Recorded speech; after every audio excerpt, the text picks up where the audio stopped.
Good morning student, myself Tarak sir. આપણે આજે ગણિતનો એક એવો ટોપિક બરાબર કે જેનું નામ છે સાદું વ્યાજ.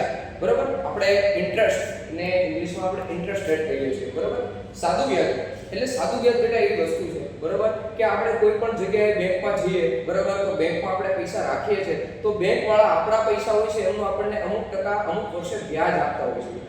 તો વ્યાજ કોને કહેવાય બરાબર, અને વ્યાજ કેટલું હોય, વ્યાજ માટે શું શું આવે અને વ્યાજમાં શું ના આવે, કેવા ટર્મની જરૂર પડે અને કેની જરૂર ના પડે. બરાબર, વ્યાજે આપણે પૈસા કોઈ પાસેથી બેંક પાસેથી લઈએ છે તો એમાં વ્યાજનો દર લખી હોય છે કે અમુક 100 રૂપિયાએ અમુક ટકા અમુક રકમ એમને આપવાની હોય છે. દાખલા તરીકે 100 રૂપિયાએ મારે 3 રૂપિયા મારે વધારે એમને આપવા પડતા હોય બરાબર, તો એ 3 રૂપિયા છે એ મારો વ્યાજનો દર કહેવાય છે. બરાબર, ઘણી બધી વસ્તુઓ એવી છે કે જે વ્યાજના દરના સૂત્ર ઉપરથી આપણે તારવી શકીએ છીએ. મને દાખલા તરીકે મારે કોઈ પણ પાસેથી બેંક પાસેથી પૈસા જોઈએ છે, મારે બેંક પાસેથી લોન કરાવી છે બરાબર, તો એના માટે મારે શું કરવું પડે તો કે મારે અમુક ટકા વ્યાજથી પૈસા લેવા પડે છે, અથવા મારી પાસે પૈસા વધારે છે બરાબર, તો મારે એમને મારે બેંકમાં રાખવા છે તો બેંક વાળા છે એ મને અમુક ટકા વ્યાજ આપે છે.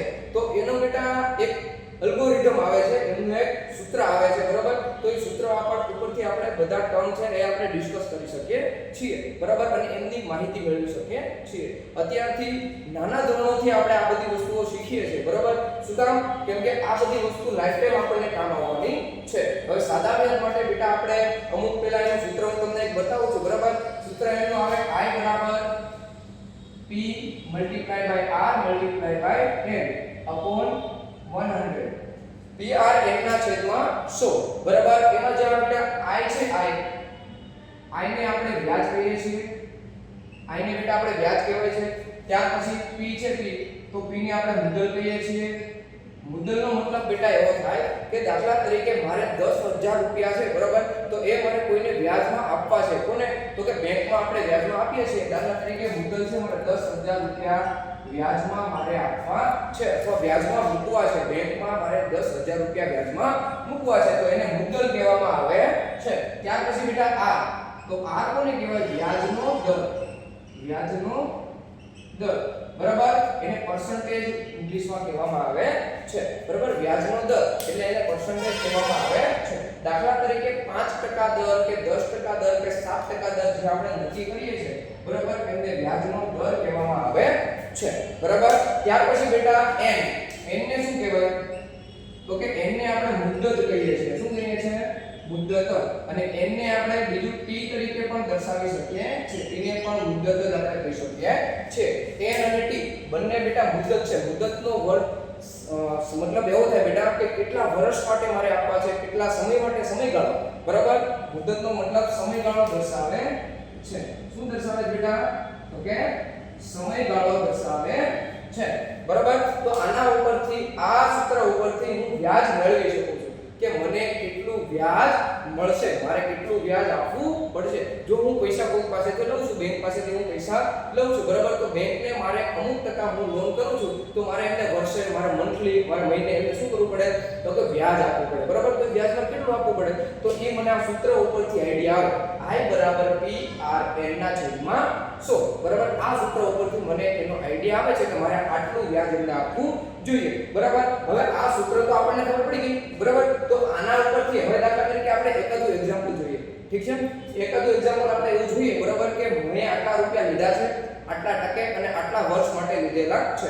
કોઈ પણ જગ્યાએ તમારે વ્યાજ મેળવવા માટે ઘણી વસ્તુઓની નીડ હોય છે. શું નીડ હોય છે તો કે મને પહેલા એ ખબર હોવી જોઈએ કે સમયગાળો કેટલો છે બરાબર, મને એ ખબર હોવી જોઈએ કે વ્યાજનો દર કેટલો છે, મારે કેટલા ટકા વ્યાજ આપવાનું છે, કેટલા ટકા ચૂકવવાનું છે કે કેટલા ટકા લેવાનું છે બરાબર, એ મને આઈડિયા હોવો જોઈએ. ત્યાર પછી મને બીજી બેટા શું ખબર હોવી જોઈએ તો કે મુદ્દત, મારે કેટલા સમય માટે, મારે 2 વર્ષ માટે લેવું છે, મારે 3 વર્ષ માટે જોઈએ છે, મારે 4 વર્ષ માટે જોઈએ છે, એ પણ મને આઈડિયા હોવો જોઈએ બરાબર. જો આ 3 વસ્તુની મને ખબર હોય બરાબર કે કેટલી મારે રકમ જોઈએ છે, દાખલા તરીકે મારે 5,000 જોઈએ છે, મારે 10,000 જોઈએ છે, કેટલા સમય માટે જોઈએ છે એટલે કે મુદ્દત, એનો સમયગાળો છે બેટા 2 વર્ષ છે, 3 વર્ષ છે, 5 વર્ષ છે.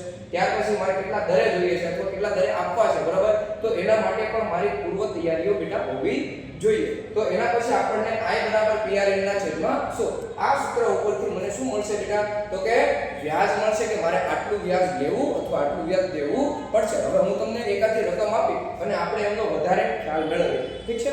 ચલો.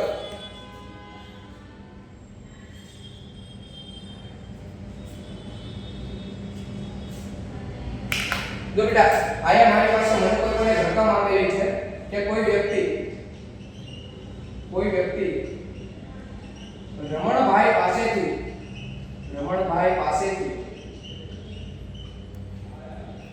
14000 રૂપિયા 5% ના દરથી વ્યાજે લે છે તે 2 વર્ષના અંતે કેટલું વ્યાજ ચૂકવશે?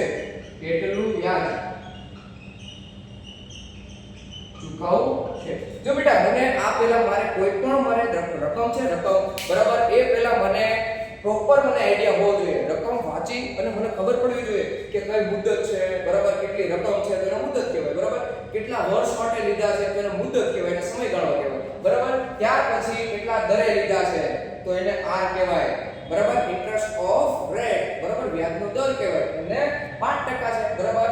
મુદત તો કે કેટલા વર્ષ તો કે 2 વર્ષના અંતે લીધેલો છે, 2 વર્ષ માટે લીધેલા છે. અને ત્યાર પછી વ્યક્તિ 14000 એને બેટા આપણે P અથવા તો મુદ્દલ કહીએ છીએ. હવે આ વસ્તુ હું ડિટરમાઇન કરી લઉં છું કેમાંથી? તો કે જે રકમ મને આપેલી છે એ રકમમાંથી હું વસ્તુને ડિટરમાઇન કરી લઉં છું કે આ બેટા મારી પાસે શું છે. જો હું બીજી કંઈથી લખું એટલે તમને વધારે આઈડિયા આવે. આ શું છે બેટા? P છે. P એટલે કે મુદ્દલ કેટલી છે? તો કે 14000 રૂપિયા બરાબર. ત્યાર પછી 5% ના એટલે R બરાબર છે 5%.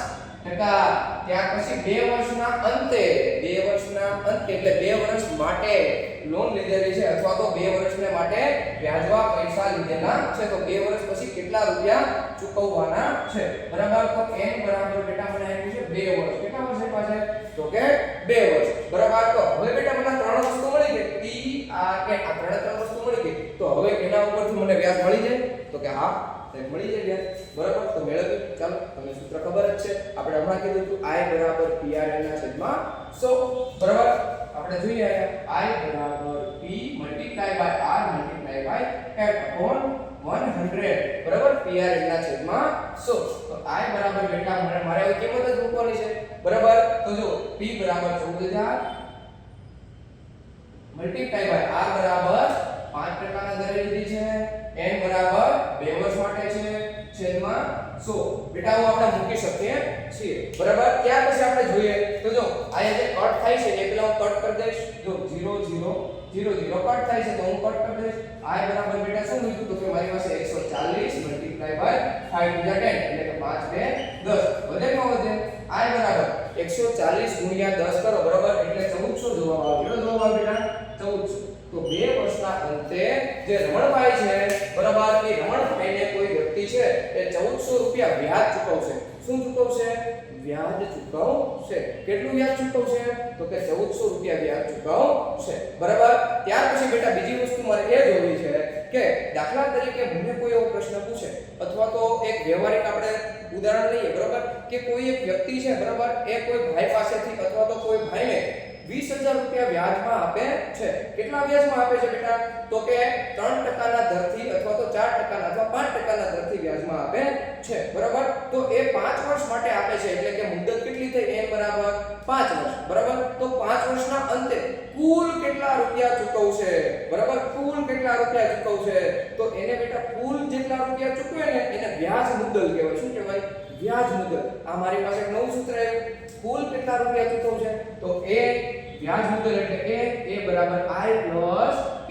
a બરાબર I plus P બરાબર. એટલે કે a બરાબર I એટલે કે વ્યાજ અને P એટલે કે મુદ્દલ. દાખલા તરીકે હું તમને પેલા વ્યવહારિક એક ઉદાહરણ સમજાવું બરાબર, એના ઉપરથી તમને આ સૂત્રમાં કિંમત મૂકતા આવડશે બરાબર. શું?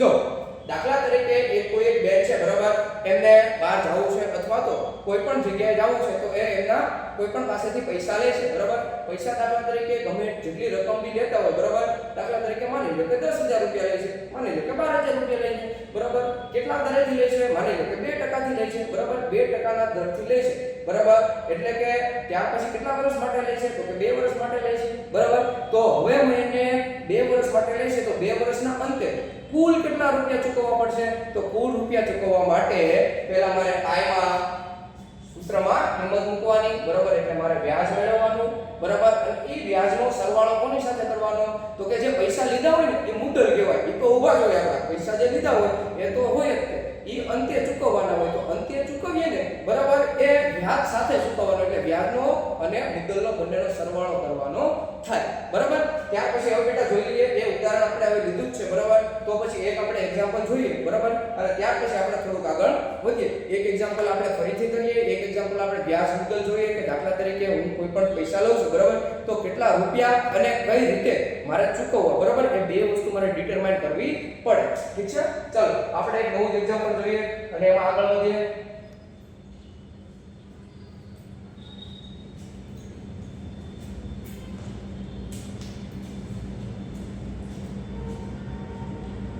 ચલો કોઈ પણ નિલેશભાઈ નામના વ્યક્તિ છે, તો કે નિલેશભાઈ રમણીકભાઈ પાસેથી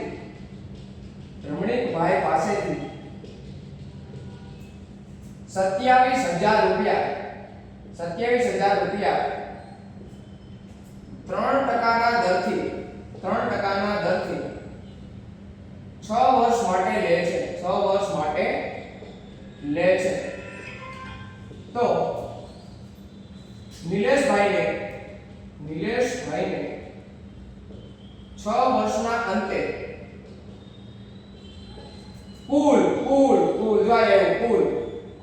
કેટલા રૂપિયા ચૂકવવા પડશે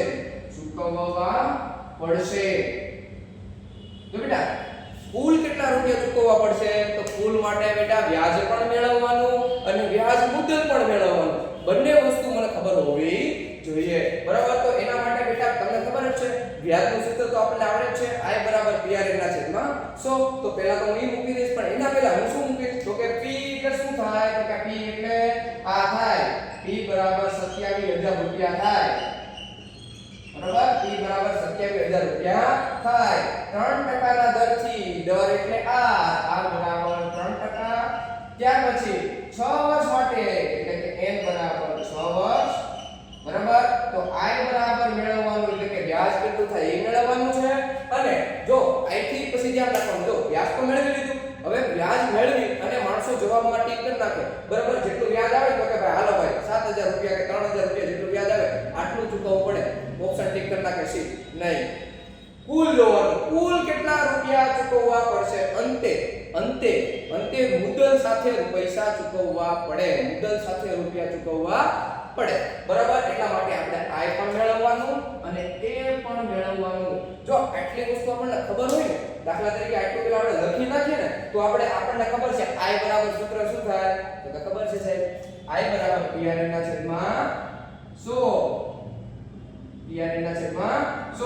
P એટલે 27,000 રૂપિયા મલ્ટીપ્લાય બાય એટલે ગુણાકાર ગુણ્યા 3% ગુણ્યા N એટલે 6 વર્ષ છેદમાં 100 બરાબર. 0 0 0 0 કટ થઈ જાય, અહીં વધે કેટલા, તો 270.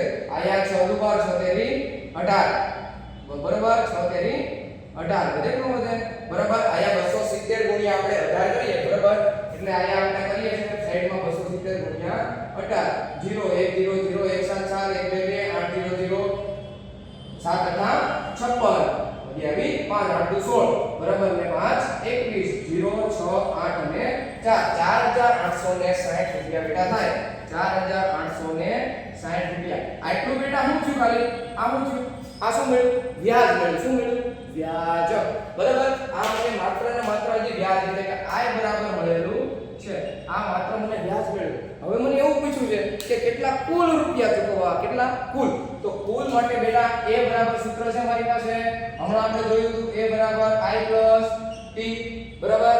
A બરાબર I plus P, I એટલે 4,860 plus P એટલે ક્યાં ગયા, 27,000 રૂપિયા તો 27000 રૂપિયા. 27000 માં બેટા તમારે કેટલા નાખવાના છે? તો કે 4860 રૂપિયા નાખવાના છે. તો 27000 માં તમે 4000 નાખો એટલે ઓબવિયસલી કેટલા રૂપિયા થાય? તો કે 31860 રૂપિયા થાય કે ન થાય? બરાબર. કેમ કે 27000 માં 4000 નાખો તો 31000 અને 860 860 કેમ ના? તો 2 વર્ષના અંતે આટલા રૂપિયા ચૂકવવા પડશે. તો કે નિલેશભાઈને આટલા રૂપિયા ચૂકવવા પડશે. બરાબર છે? જો બેટા હજી એકવાર તમને સમજાવું છું, એક ફાઇનલ વાર આપણે સમજી લઈએ. બરાબર કે નિલેશભાઈ રમણીકભાઈ પાસેથી 27000 રૂપિયા લે છે. કેટલા રૂપિયા? 27000. એટલે 27000 મારી પાસે મુદ્દલ છે.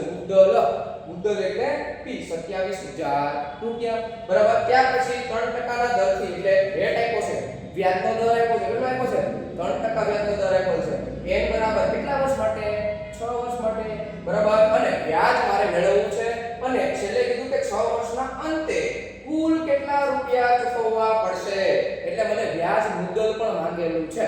એટલે I બરાબર તો મેળવી લઉં પણ A બરાબર પણ મેળવવું પડશે. તો I બરાબર મેં મેળવ્યું PRA ના છેદમાં 100 એટલે P એટલે 27000 ગુણ્યા 3 ગુણ્યા 6 છેદમાં 100. હું એનું સાદું રૂપ આપું બેટા તો મને 4860 રૂપિયા મળે છે. તો 2 વર્ષના અંતે 6 વર્ષના અંતે મારે એને કેટલા રૂપિયા? તો કે 4860 રૂપિયા મારે ચૂકવવા પડશે. કેના? તો કે ખાલી વ્યાજ. પણ મારે કુલ કેટલા રૂપિયા ચૂકવવા પડે? મારે બોલી હતી 6 વર્ષની. 6 વર્ષમાં મારે બધા ચૂકવી દેવાના હતા. બરાબર. તો મારે વ્યાજ સાથે થઈ અને કુલ 31860 રૂપિયા ચૂકવવા પડશે. બરાબર. હવે બેટા અહીંયા સુધી આપણે રાખીએ છીએ. નેક્સ્ટ લેક્ચરમાં મળીએ છીએ. બરાબર. નેક્સ્ટ લેક્ચરમાં આપણે હજી ઘણું બધું શીખવાનું છે અને ઘણા બધા આજે સૂત્રો આપણે તારવવાના